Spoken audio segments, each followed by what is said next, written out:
사랑에 빠지지 않고는 결혼할 수가 없습니다. 바이올린에 빠지지 않고는 위대한 연주자가 될 수가 없는 것입니다. 책을 늘 붙잡고 공부에 몰두하지 않는 친구는 위대한 지식의 학자나 세상에 새로운 창조 에너지를 불어넣을 수 있는 그런 통찰력을 얻을 수가 없는 것입니다. 늘 거기에 빠져 있는 사람은 무엇인가 남들이 얻지 못하는 그런 역사를 만들어냅니다. 하나님께서 성경을 우리에게 왜 주셨겠어요? 하나님께서 이스라엘 백성들에게 가나안을 선물로 주면서 너희가 그 가나안을 차지하는 비법, 그리고 그 가나안 땅에서 오랫동안 살아갈 수 있는 비법을 우리에게 가르쳐주고 있는 것입니다. 이민 와서 우리가 살아가면서 어떻게 하면 이 이민의 삶을 성공적으로, 남들이 사는 그런 이민의 삶이 아니고 하나님이 주시는 축복의 삶을 누리며 살아갈 수 있는가, 거기에 똑같이 적용되는 것입니다. 여러분, 전쟁에서 가나안 땅을 차지하는 게 아니라는 것입니다. 여러분이 갖고 있는 지식과 능력을 쫓아서 열심히 살아서 여기서 이민의 삶에 성공하고 축복을 받는 게 아니라고 성경은 분명히 말씀하고 있습니다. 무엇이 가나안을 얻을 수 있고 가나안에서 오래 살 수 있느냐? 무엇이 우리의 삶을 부여롭게 하고 이 척박한 이민의 삶에서 정말 하나님의 축복과 은혜를 누리면서 풍성한 삶을 살 수 있느냐? 그 비결은 딱 하나밖에 없다는 것입니다. 오늘 본문 1절 2절입니다. 이렇게 시작합니다. 1절 2절 시작. 이는 곧 너희의 하나님 여호와께서 너희에게 가르치라고 명하신 명령과 규례와 법도라. 너희가 건너가서 차지할 땅에서 행할 것이니 곧 너와 네 아들과 네 손자들이 평생에 내 하나님 여호와를 경외하며 내가 너희에게 명한 그 모든 규례와 명령을 지키게 하기 위한 것이며 또 내 나라를 장구하게 하기 위한 것이라. 네가 가나안 땅을 차지하고 그 가나안 땅에서 장구하게 살 수 있는 비결이 딱 하나 있는데, 그것은 하나님의 말씀에 젖어드는 것이라는, 하나님의 법도와 규례와 그 말씀을 내가 푹 빠져서 그 말씀을 따라 행할 때에 이 모든 은혜와 축복을 너희에게 준다고 약속하고 있는 것입니다. 여러분, 교육에 있어서 가장 중요한 게 뭘까요? 내가 배우고 암기하고 열심히 노력하는 것, 그거는 크게 많이 못 배웁니다. 교육에 있어서 가장 중요한 것은 흡수력입니다. 이는 머리로 외우는 것이 아니고 몸으로 나와 지식이 하나가 되는 것을 말하는 것입니다. 잠기는 것입니다. 어떤 부부가 결혼을 해서 아이를 낳았습니다. 얼마나 아이가 예쁘겠어요. 그 아이가 이제 걷기 시작했습니다. 그래서 처음으로 부부가 그 아이를 데리고 수족관에 가족 소풍을 갔습니다. 들어서자마자 수족관 입구에 큰 향유고래가 조형물로 있는 거예요. 그래서 그 아이 엄마가 아이를 가리켜서 저기 봐라, 향유고래가 있네. 근데 그 어린 아이가 말입니다. 이야, 정말 대단하네요. 그것을 옆에서 듣던 그 아이 아버지가 깜짝 놀라는 거예요. 아니, 아이가 어떻게 그 단어를 이해하지? 그 어머니가 어깨를 으쓱이면서 아마 우리가 대화하고 있는 것들을 들었는가 봐요. 여러분, 아이는 단어를 암기해서 암기하는 게 아니지 않습니까? 아이는 영어를 우리처럼 단어를 암기하고 배워서 언어 공부를 하고 세상의 지식을 습득하는 게 아니지 않습니까? 아이들이 영어를 잘하고 어른이 놀랄 만큼 많은 지식과 세상의 경험들을 습득하는 것은 전부 흡수력입니다. 부모가 하는 걸 보고 그대로 빨아들이는 거예요. 부모가 신앙으로 하나님의 말씀으로 사는 걸 보고 그대로 그 삶 속에 젖어서 그 부모의 형상대로 그 자녀들이 아름답게 저절로 닮아가는 것, 그것은 흡수력입니다. 그거는 지식의 암기가 아닙니다. 그래서 요한복음 15장 7절에 하나님의 축복을 받고 기도 응답을 받는 비결은 이거 하나라고 했어요. 같이 한번 읽어보겠습니다. 너희가 내 안에, 내 말이 너희 안에 거하면 무엇이든지 원하는 대로 구하라. 그리하면 이루리라. 하나님의 응답을 받는 비결은 내가 하나님 안에 있고 하나님의 말씀이 내 안에 있는 흡수력입니다. 잠기는 것입니다. 그 속에서 살아가는 것입니다. 그러면 저절로 애워지고 저절로 응답받고 네가 가나안에 가서 가나안의 축복을 누리고 가나안에서 영구히 살 수 있는 길은 가나안을 네 힘으로 정복하고 가나안의 지식을 습득하는 것이 아니고 하나님의 말씀 속에 잠기고 하나님의 가르침을 따라 행하면 저절로 가나안을 얻게 되고 가나안의 축복을 네가 다 누리게 될 것이라고 하나님께서 우리에게 말씀해 주고 있다는 것입니다. 흡수한다는 것은 그 안에 들어가 그 사람하고 같이 사는 것을 가리켜서 흡수한다고 말합니다. 여러분, 이 흡수되는 비결, 하나님의 말씀에 잠기는 비법은 두 가지 조건을 충족시킬 때 우리는 하나님의 말씀에 잠기게 되고 그래서 놀라운 기도 응답을 받게 되고 축복을 누리게 되는 것입니다. 3절, 4절입니다. 3절, 4절 시작. 이스라엘아 듣고 삼가 그것을 행하라. 그리하면 내가 복을 받고 내 조상들의 하나님 여호와께서 내게 허락하심같이 젖과 꿀이 흐르는 땅에서 내가 크게 번성하리라. 이스라엘아 들어라. 우리 하나님 여호와는 오직 유일한 여호와시니. 이스라엘아 들어라. 히브리의 어른 동사가 앞에 나오니까 쉐마가 들어라예요. 쉐마 이스라엘. 이것이 율법의 가장 핵심인 것입니다. 하나님의 말씀을 듣고 그대로 행하면 네가 복을 받고 가나안을 얻게 되고 너의 후손들이 영구히 축복을 받으며 살아가는 비결, 그것은 하나님의 말씀을 듣고 행하는 쉐마 이스라엘에게 있다는 것입니다. 어떤 사람은 하나님의 말씀을 듣고 금방 잊어버립니다. 지난주 설교가 뭐였지? 그 교재 나누면서 하나도 기억이 나지 않습니다. 그것은 하나님의 말씀에 빠져 있지 않기 때문에 다 지나가는 것이지요. 돌짝밭이고 길가밭이고 가시덤불 밭이기 때문에 말씀이 여기서 떨어지지 않는 것이죠. 예. 여러분, 우리가 하나님의 말씀에 빠져들지 않으면 세상이 여러분들을 빠뜨립니다. 그러면 애딕되는 거예요. 담배 못 끊습니다. 사람은 어딘가에 하나에 빠지게 되어 있습니다. 여러분 어디에 빠져 있습니까? 여러분, 우리는 하나님의 말씀에 안 빠지면 세상에 빠집니다. 우리는 하나님의 말씀에 안 빠지면 세상이 우리를 빠뜨립니다. 험하고 어두운 곳에 말입니다. 너희가 가나안에 들어가서 하나님의 말씀에 안 빠지면 너희들은 가나안에 빠지게 된다는 거예요. 가나안의 문화, 가나안의 성공, 가나안의 방법에 너희들이 빠질 때 너희들은 가나안을 얻지 못하고 모든 것을 잃어버린다는 거예요. 그러나 너희가 하나님의 말씀에 빠지면, 너희가 하나님의 말씀에 흡수해서 하나님의 말씀이 너희 안에 있고 내 말이 너희 안에 있으면, 쉐마가 있으면 하나님의 말씀을 듣고 그 말씀에 젖어서 그 말씀을 따라 행하면은 모든 것을 다 준다는 거예요. 네가 모든 은혜와 축복을 누리게 될 거라고 하나님께서 말씀하시고 약속하고 있습니다. 그런데 어떤 사람은 하나님의 말씀을 듣고 그 말씀을 그대로 이루어질 것을 믿고 그렇게 행합니다.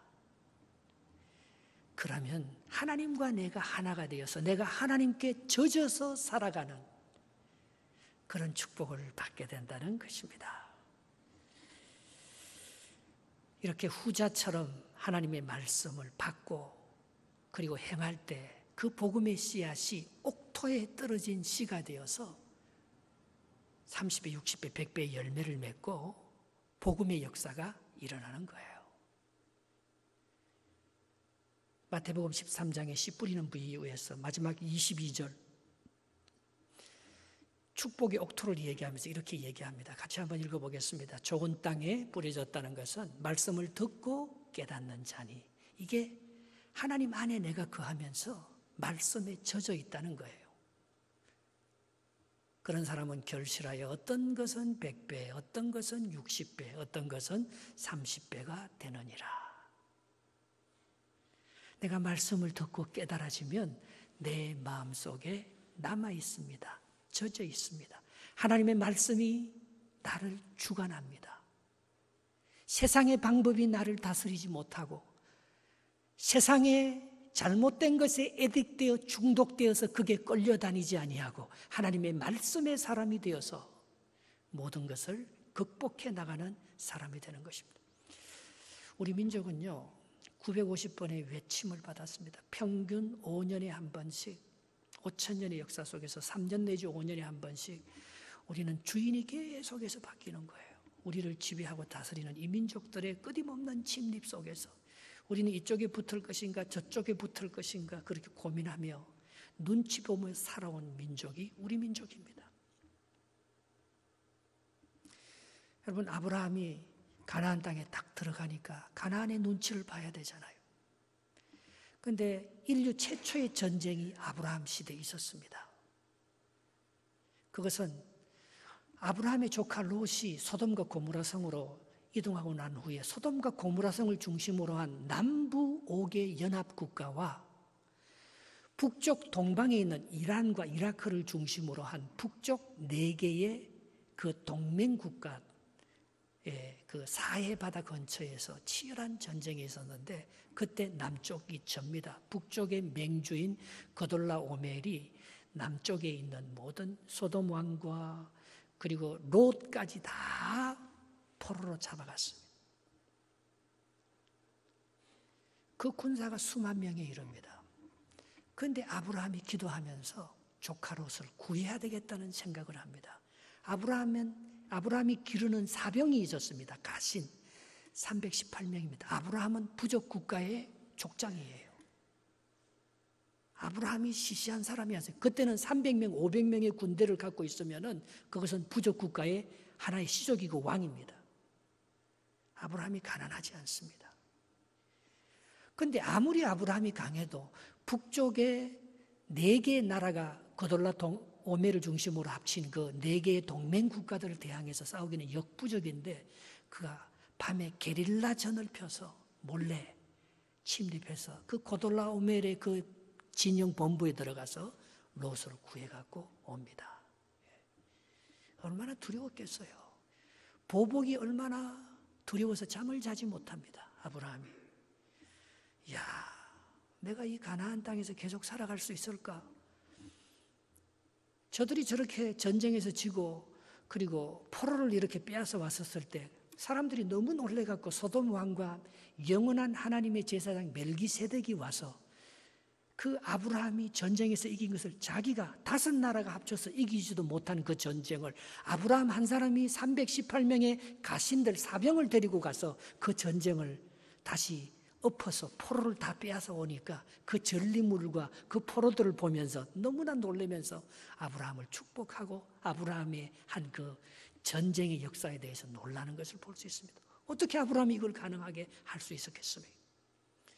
아브라함도 여전히 두려웠습니다. 창세기 15장 1절에 보면 아브라함에게 나타나신 하나님께서 이런 말씀을 하십니다. 이후에 여호와의 말씀이 환상 중에 아브라함에게 임하여 이르시되 아브라함아 두려워하지 말라. 나는 너의 방패요 너의 지극히 큰 상급이니라. 이 말씀을 딱 들었는데 아브라함이 이상하게 겁이 안 나는 거예요. 하나님이 나의 방패다. 하나님이 나의 상급이다. 여러분, 돈이 상급이 아닙니다. 내 능력이 나의 방패가 아닙니다. 소돔과 고모라 성이 롯을 지켜주지 못합니다. 하나님이 아브라함을 통해서 롯을 구하고 그들의 방패가 되고 그들의 축복의 상급이 되었습니다. 아브라함이 이걸 믿은 거예요. 그러니까 급이 없이 318명으로 수만 명의 그돌라오멜 북쪽 4개의 동방 동맹군들을 격파하고 돌아오잖아요. 그래서 하나님께서 이 사실을 가리켜서 아브라함을 의롭다고 말합니다. 창세기 15장 6절 말씀입니다. 시작. 아브라함이 여호와를 믿음에 여호와께서 이를 그의 의로 여기시고, 이게 로마서 1장 17절이고 히브리서 10장 28절 말씀입니다. 오직 의인은 믿음으로 말미암아 산다는 거예요. 이게 이민 생활을 살아가는 방법입니다. 이게 이스라엘 백성들이 가나안 땅을 차지하여 장구하게 살아가는 방법입니다. 이게 우리보다 어떤 강력한 세력이 우리를 침입해도 그 강력한 어떤 세력도 이기고 그것을 결박시킬 수 있는 능력이 하나님의 의를 믿는 거예요. 하나님의 방패, 하나님의 상급을 믿는 거예요. 아브라함은 두려움 없이 318명을 가지고 4개 동맹국을 격파하고 왔습니다. 하나님은 그걸 의롭다고 믿고 그대로 행했습니다. 내가 가지고 있는 능력이 작지만, 나는 작은 군대, 나는 부족 국가를 거느리는 하나의 작은 시족에 불과하지만은 어떤 민족이 우리를 공격해와도 그 롯을 사랑하는, 한 영혼을 사랑하는 하나님의 역사를 믿는 그 믿음의 그 한 사람 아브라함의 역사가 그 전쟁을 승리하게 만들게 되었다는 것입니다.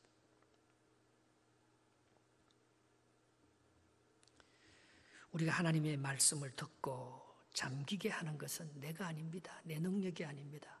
하나님이요, 하나님의 의입니다.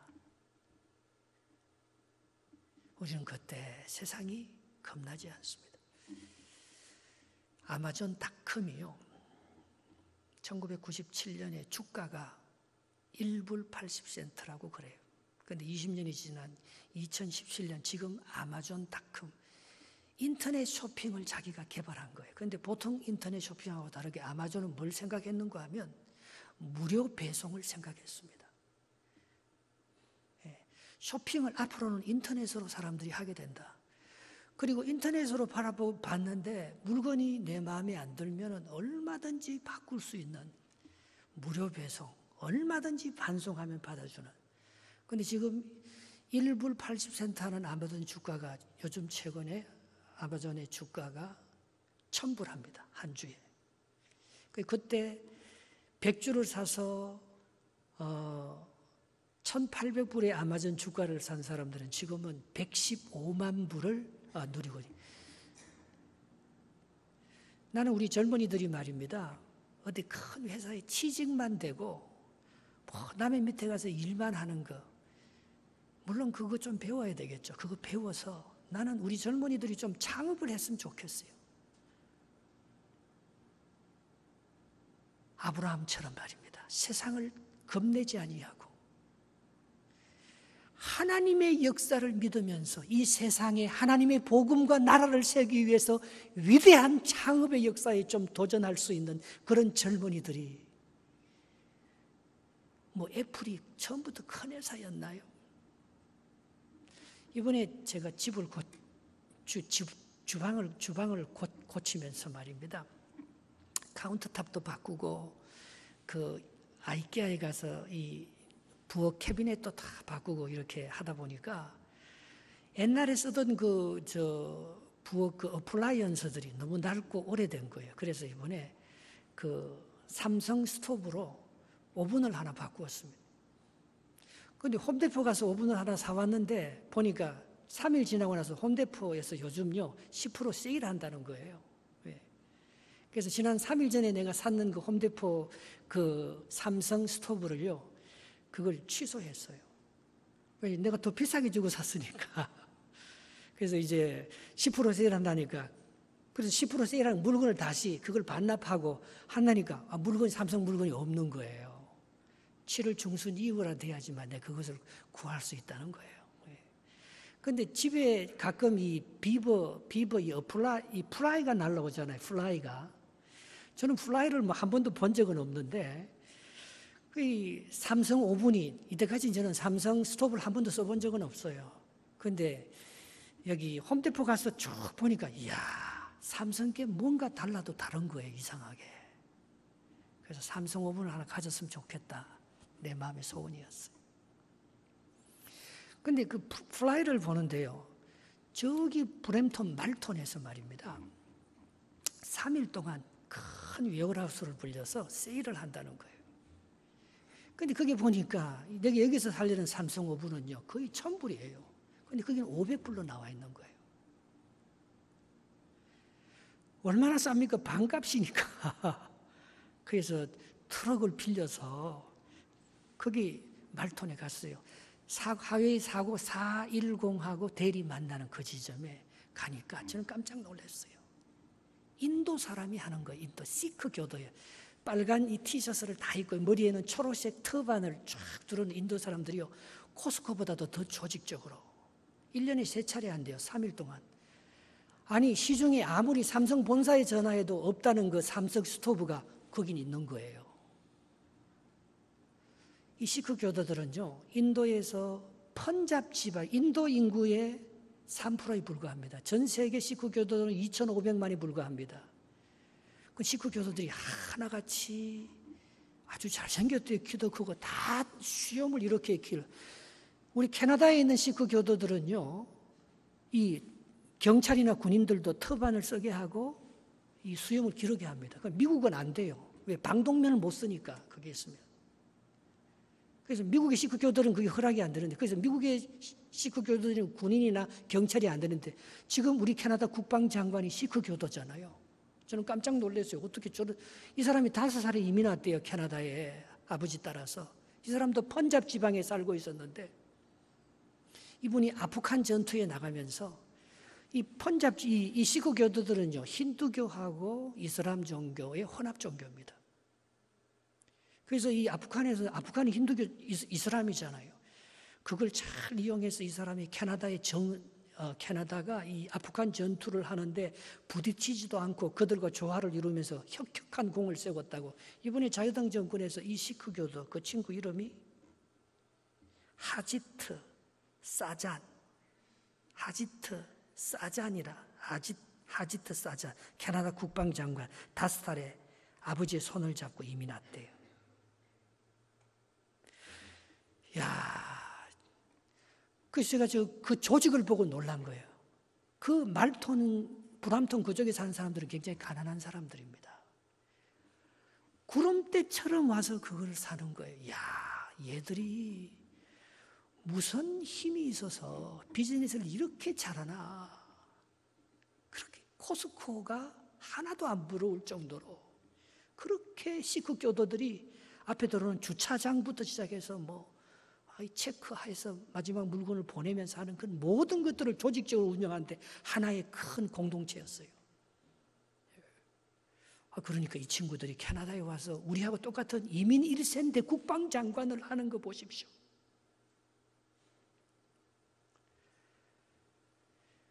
제가 그들을 보면서 저들이 비즈니스에 젖어 있구나. 비즈니스에 저들이요, 옛날에 비단길을 통해서, 실크로드를 통해서, 이 인도 사람들은 서양과 동양의 딱 중간이잖아요. 오랫동안 영국 지배를 받아서 영어도 잘하고 생긴 것도 동양과 서양의 딱 중간입니다. 그러면서 저들이 갖고 있는 그 장점을 이용해서, 저들이 그 큰 웨어하우스를 빌려서, 자기 건물도 아니잖아요. 그리고 그 모든 그 시크 교도들이 하나가 되어서 그걸 만들어서 하는 거 볼 때 그것은 그냥 비즈니스가 아니고 하나의 종교였어요. 종교심이었어요. 종교심. 그들의 마음속에 뭔가의 사상이나 종교에 사로잡혀서 그 열정과 그 힘으로 이렇게 위대한 비즈니스를 만들고 국방장관을 만들어내고 하나님의 뜻을, 자기가 믿는 신의 뜻을 이루어가는 그런 사람이에요. 우리가 믿는 하나님은 그거보다 훨씬 더 큰 하나님인데, 우리의 자녀들이 갖고 있는 꿈은 다니엘이나 에스더보다도 더 큰 꿈을 가지고 우리가 기도하는데, 우리가 하나님의 말씀에 젖어서 그 말씀대로 행하면 앞으로 이 땅에서 우리의 자손들 중에서 수상에 나오지 말라는 법이 어디 있겠어요? 예, 아멘입니다. 예. 여러분, 가나안 땅에 아브라함이 들어가서 어떻게 롯을 구하기 위해서 가나안에 있는 연합군들이 전쟁에서 실패한 것을 아브라함이 자기 가신을 데리고 동맹군들을 쳐서 그 포로들을 빼앗아오고 롯을 빼앗아올 생각을 했겠습니까?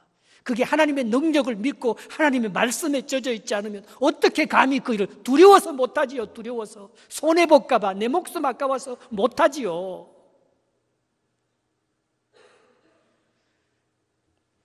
비즈니스를 하면서 말입니다. 우리가 이렇게 좀 눈을 펴서 하나님의 말씀이 역사하면 이걸 좀 연합해서 우리도 이거보다 더 큰 웨어하우스를 빌려서 이거보다 더 큰 비즈니스를 만들어내면서 하나님의 역사를 감당해내는 것이 왜 못하겠어요? 아브라함 같은 믿음을 가진 한 사람이 있으면 그걸 능히 그 조직을 감당해. 우리와 우리 자녀들이 그런 은혜를 받기를. 이번에 제가 어플라이언스를 하나 사면서 삼성 스토브를 하나 사면서 시크 교도들에게 너무나 충격을 받아갖고 그 말을 하는 것입니다. 또 하나의 원칙이 하나 더 있습니다. 하나님의 말씀에 잠기는 법은 의도적으로 말씀을 내 마음속에 넣어야 합니다. 암송. 오늘 본문 6절 7절 한번 읽어보겠습니다. 6절 7절입니다. 시작. 오늘 내가 내게 명하는 이 말씀을 너는 마음에 새기고 내 자녀에게 부지런히 가르치며 집에 앉았을 때든지 길을 갈 때든지 누워있을 때든지 일어날 때든지 이 말씀을 강론할 것이며. 말씀이요, 의도적으로 내 속에 계속해서 암송해. 제가 신학교를 딱 들어가는데 그 신학교 면접 인터뷰하는 교수님이 물어요. 당신은 성경을 몇 번 읽었습니까? 묻더라고요. 신구약 성경 제가 신학교 가기 전에 10번 읽었습니다. 대답했어요. 당신은 성경을 몇 구절이나 암송하느냐고 물었어요. 저는 성경 100구절을 암송하고 있습니다. 답했어요. 신학교 가서는 성경을 배우는 게 아니더라고요. 신학교 가서는 성경을 읽고 성경을 암송하는 게 아니었어요. 근데 신학교 졸업하려면요, 성경 시험, 성경 암송 고사가 있는데 거기는 성경 200구절을 외워야 되고요. 성경 시험에 통과하지 않으면 단역 신학 공부를 아무리 말해도 장신대에서 1학년에서 2학년으로 진급할 수가 없어요. 저는 그게 제일 쉬웠어요.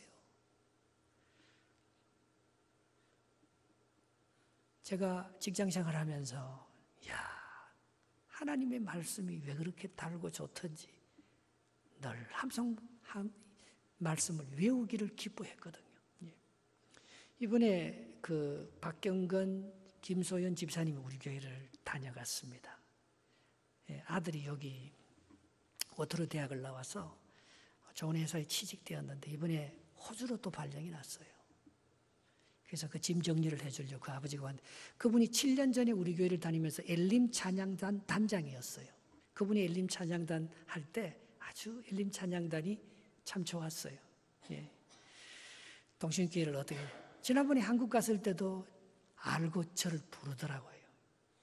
그 민성태 집사님하고 같이 식사하면서 이런저런 얘기를 했는데요. 민 집사님 개업한다고 날 불러서 목사님 이렇게 오랜만에 한국 나왔으니까 개업 예배 드려주세요 하면서 그렇게 예배를 드렸는데 동신교회 다니면서 뭐가 기억 남느냐고 제가 물었어요. 그 제자반 로마서 성경 공부할 때 목사님과 더불어서 외웠던 성경 암송 그것이 그렇게 기억에 많이 남다는 거예요. 여러분 우리의 삶을요 하나님의 말씀에 젖어서 위대하게 만드는 것은 마음판에 새겨야 합니다. 의도적으로 말씀을 자꾸 외워야 합니다. 그리고 그걸 자꾸 적용해야 돼요, 말씀. 그래서 그 제자반 하면서 성경 구절 60개 외워야 되죠, 60개. 근데 그게 외울 때는 참 힘들고 안 외워지는 것 같아도 말입니다. 그게 하나님의 말씀에 젖어드는 거잖아요. 저를 베트남으로 파송한 서울 약성 신일교회라고 있습니다. 거기에 아주 훌륭한 장로님, 지광은 장로님이라는 치과의사가 한 분 계세요. 그분이 한국 그 치과협회 회장이 할 때 스웨덴 스톡홀름에서 치과협회 학회가 열렸어요. 그래서 그 당시에는 지금부터 25년 전이니까 지금 여기 서울에서 스톡홀름까지 가는데 비행기는 10시간 35분 걸립니다. 근데 그 당시에는 24시간 걸렸어요. 앵커리지에서 갈아타고 비행기 기름을 주유를 한 번 더 하고 올라가야 됐었어요. 그 이분이 그때 학회 회장이라서 스톡홀름의 그 회의에는 반드시 참여했는데 그때 이 사람이 디스크가 왔어요. 그래서 안 가려고 하다가 할 수 없이 휠체어를 타고 대한항공이 들어간 거예요. 그래서 딱 들어가자마자 자기가 하나님 앞에 기도했대요. 하나님, 제가 24시간 비행 가운데 내가 이게 정말 견뎌낼 수 있겠습니까? 하나님, 나의 건강을 좀 지켜주세요. 이제 스톡홀름에 가서 회의를 하는데 내가 이 휠체어만 타고 어떻게 회의에 참여하면서 그 불편한 몸을 그걸 내가 다 감당할 수 있겠습니까? 내 건강을 좀 회복시켜 주세요. 기도했어요. 그래서 딱 들어가서 비행기에 이제 그 앉아서 성경을 읽기 시작한 거예요. 마태복음부터. 그래서 스톡홀름 공항에 딱 내리는 24시간 만에 성경 일독을 딱 했어요. 그런데 자기도 모르게 일어났어요. 자기가 휠체어, 자기 허리가 아프다는 걸 전혀 느끼지 못하고. 그래서 걸어서 공항을 빠져나가면서 스톡홀름에서 회의를 다 마치고 왔다는 거예요.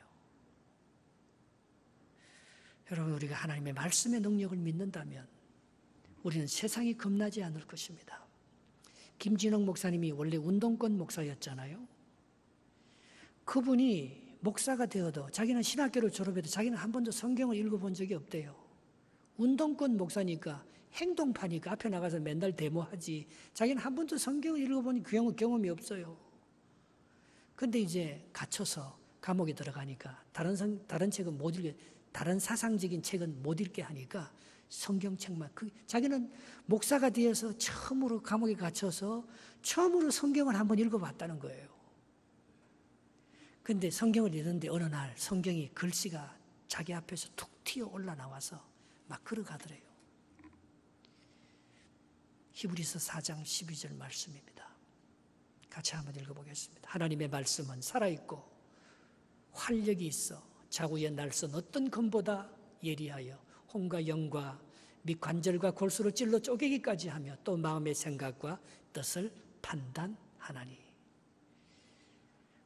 그래서 얼마나 내가 의식과 주체사상에 사로잡혀서 이 세상을 뒤집고 이 세상을 내가 혁명을 일으키려고 하는 그런 목사가 되었을 텐데 이분이 하나님의 말씀을 읽고 새롭게 감동을 받아서 말입니다. 정말 좋은 목사가 됐어요. 만약에 하나님의 말씀, 내가 그 감옥에 들어가서 하나님의 말씀을 내가 몰랐다면 나는 그냥 사회운동하고 정치운동하다가 내 인생을 끝마칠 것이라고 고백했습니다.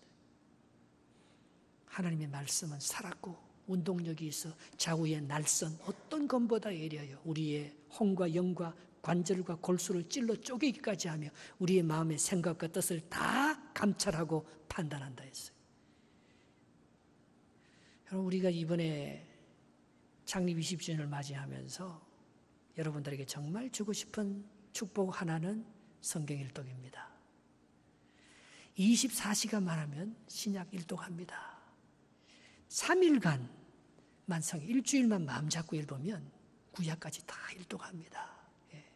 그런데 그게 일독하는 게 중요한 게 아니고 내 마음판에 얼마나 새겨지느냐, 그게 중요한 거죠. 그걸 적용하면서 말입니다. 하나님의 말씀의 능력이 가나안을 정복하고 말씀의 능력이 너희 자녀들로 하여금 가나안에서 영구히 살아 가나안의 주인공이 되게 해준다. 국방장관도 되게 해주고 가나안을 다스리는 지도자가 되게 해준다. 그것은 그 부모가 말씀에 젖어 있을 때 자식들이 다 배우는 거예요. 우리는 그 능력이 아니면 이 세상이 가나안이 이스라엘을 중독시킵니다. 가나안의 바알의 문화가 이스라엘 가만히 놔두지 않습니다. 가나안의 마약과 음란과 죄악이 이스라엘 자손들을 가만히 놔두지 않습니다. 우리가 하나님의 말씀에 중독되고 하나님의 말씀에 잠기지 않으면 세상이 우리를 잠그어 버릴 것입니다. 여러분, 우리는 정말 정신 똑바로 차리고 살아야 합니다. 성전들만 받고 그냥 성경책만 들고 다니는 그런 능력 없는 그리스도인으로 살아서는 안 됩니다. 그 말씀 속에 역사하시는 하나님의 능력이 내 자녀들을 통해서, 내 자녀들의 미래와 삶과 영혼을 통해서 그대로 강력한 우리의 혼과 영을 쪼개고 관절과 골수를 수술하며 우리의 생각과 마음의 판단을 예수 그리스도의 사람으로 다 바꾸는 하나님, 그 말씀이 내 마음에 새겨지고 부지런히 배우고 가르치고 그걸 누릴 때만이 가나안의 주인공이 되고 가나안 문화에 흡수되지 아니하고 가나안에서 영원토록 살아갈 수 있는 길이 여기에 있다고 오늘 모세는 신명기를 통해서 이스라엘 백성들에게 너희들이 가나안에 들어가서 가나안을 정복할 수 있는 방법은 이 방법밖에 없다고 그 자녀들에게 뭐 축구시키고 자녀들에게 뭐 좋은 대학 보내고 뭐 그게 그 자녀들을 정말 성공시키는 줄 알고 말입니다. 여러분, 부모가 정신 차리면 자식들은 저절로 하나님의 말씀을 흡수합니다. 내가 하나님의 일을, 교회 일을 내 일보다도 더 소중하게 여기고 하나님의 말씀을 세상의 어떤 지혜보다도 더 귀하게 여겨서 그걸 내 마음속에 간직하고 그렇게 그 말씀에 젖어서 그 말씀에 흡수당해서 살아갈 때 세상이 겁나지 않습니다. 질병이 겁나지 않습니다. 그 어떤 것도 극복해내는 하나님의 사람으로 다시 한번 세움을 받고 말씀이 이 마음판에 새겨져서 그 말씀에 문제가 딱 생겼는데 그 문제보다 말씀의 능력이 더 크게 느껴지는 거예요. 그러면 그 질병 이기는 거 아닙니까? 그 사건 내가 극복하는 거 아닙니까? 질병이 더 크게 보이고 세상이 더 크게 보이고 그럼 두려움이 더 크면 염려와 걱정이 나를 사로잡아서 그거 못 이길 거 아닙니까? 우리가 이길 수 있는 것은 믿음, 말씀밖에 없습니다.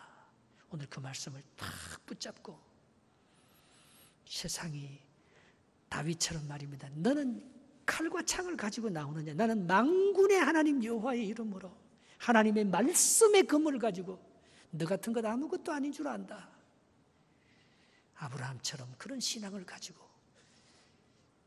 동맹군들을 격파하는 그런 정말 하나님의 종, 말씀의 종으로 말씀에 젖어서 승리할 수 있는 저와 여러분들 되시기를 주님의 이름으로 축복합니다.